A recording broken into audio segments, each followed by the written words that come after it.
Most students learning commercial speech doctrine learn it starting with Central Hudson, 1980, the 4-part test. That's a mistake. Central Hudson is the synthesis. To understand it, you have to back up almost 40 years. 4 cases: 1942, Valentine; 1975, Bigelow; 1976, Virginia Pharmacy; 1980, Central Hudson. Let me walk you through them in just a few minutes. 1942, a man in New York City handed out a flyer advertising tours of his submarine. The city had an ordinance against handing out commercial flyers. He sued. The Supreme Court said the First Amendment doesn't protect commercial advertising at all. None. Commercial speech, zero protection.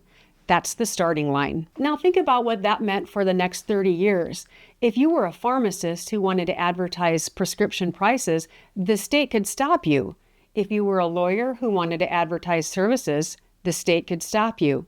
If you were a doctor offering family planning information, the state could stop you. Valentine was the rule. Then, in 1975, Bigelow versus Virginia, the court protected an ad for abortion services across state lines. First crack in the wall. The next year, 1976, Virginia State Board of Pharmacy versus Virginia Citizens Consumer Council. The court said truthful, non-misleading commercial information about lawful goods and services is protected speech. Consumers have a First Amendment interest in receiving it.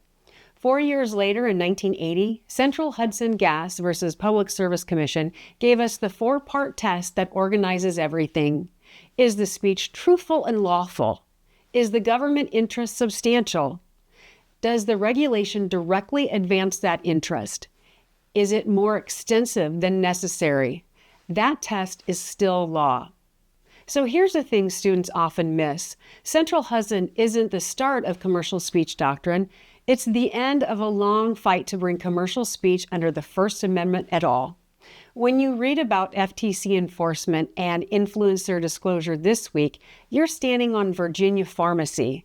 Without it, the FTC could regulate ads in ways that would never survive review today.